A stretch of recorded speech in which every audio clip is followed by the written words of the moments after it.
Election రూపకంగానే తీసుకుపోవాలనుకున్నా, election ని అలాగే ఎదుర్కోవాలనుకున్నా. కానీ తీన్మార్ మల్లన్న నేను ఒక ఛాలెంజ్ చేసినన్నా,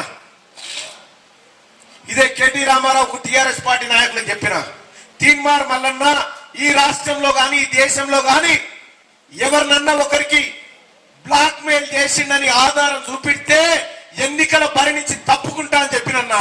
10 ఏళ్ల పాటు మీరు పరిపాలనలో ఉండి ఏ ఒక్క ఆధారాన్ని చూపించలేకపోయారు కదన్నా. నేను జైల్లో ఉంటే నన్ను అర్ధరాత్రి పూట అరెస్ట్ చేసి నా పిల్లలు చిన్న పిల్లలు ఏడుస్తా ఉంటే నన్ను అరెస్ట్ చేసి జైల్లో పెడితే నేను జైల్లో ఉండి కూడా నా పిల్లల గురించి ఆలోచించలేదన్నా. మీ పిల్లల గురించి ఆలోచించిన, మీ పిల్లల భవిష్యత్తు గురించి ఆలోచించిన. ఎస్, తీన్మార్ మల్లన్న నేను అనుకున్న ప్రతిరోజు ఉంటామో పోతామో తెలియదు, కానీ ఒక మాట చెప్తున్నా సోదరులారా, నేను ఈ రోజే లాస్ట్ అనుకొని తిరిగిన నా జీవితానికి.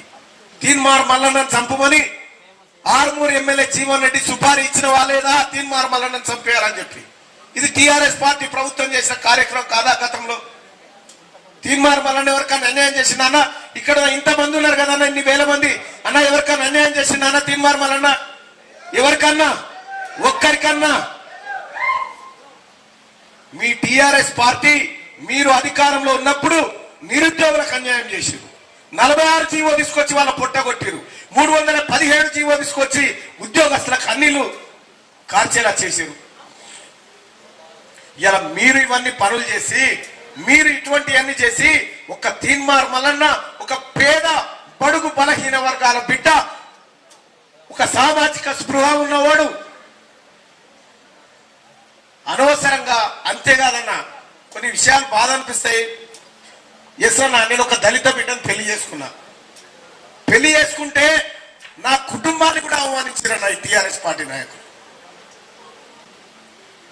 నా అత్త మామ, మా మామ ఆటో నడుపుకుంటాడు సార్ ఇప్పటికి కూడా. మాది ఈ కుటుంబం. కేసీఆర్ లాగా మేము ఎక్కడ దోపిడీలు చేయలేదు సార్. ఇదే కేసీఆర్, ఇదే కేటీఆర్ 100 కోట్ల రూపాయలు ఆఫర్ చేసినా ఒక్కరోజు కూడా తలవంచలే, నిటారుగా నిలబడి కొట్లాడిన తప్ప. సోదరులారా, ఇప్పుడు వస్తున్నటువంటి అభ్యర్థులు మీరు ఒకసారి చూడండి అన్నా. పల్లా రాజేశ్వర రెడ్డి గారు ఇప్పుడు ఒక అభ్యర్థిని తీసుకొచ్చి ఏమంటుండన్నా, అమెరికాలో ఉండాల్సిన తీసుకొచ్చినామని చెప్తా ఉన్నారన్నా. అమెరికా పోయే స్తోమత నాకు లేదన్నా. కానీ నీవు ఏ అభ్యర్థి దొరకక అమెరికా నుంచి ఇక్కడికి తీసుకొస్తా ఉన్నావు కదా. ఇక్కడ ఇదే మిర్యాలగూడ నుంచి ఒక పేద ముస్లిం బిడ్డ, బాగా చదివినటువంటి బిడ్డ, చదువు కోసం తాపత్రయపడుతుంటే నేను అమెరికాలో పెట్టి చదివిపిస్తున్నాను ఇప్పుడు ఆ బిడ్డని. ఇది తీన్మార్ మల్లన్న చేస్తున్నటువంటి కార్యక్రమం.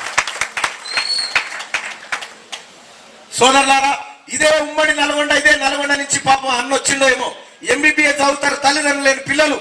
ఓ ముస్లిం సోదరుడు ఉండే, తల్లిదండ్రులు లేని పిల్లలు, అమ్మా నాన్న ఇద్దరు లేరు, పిల్లలు ఎంబీబీఎస్ చదువుకుంటారు.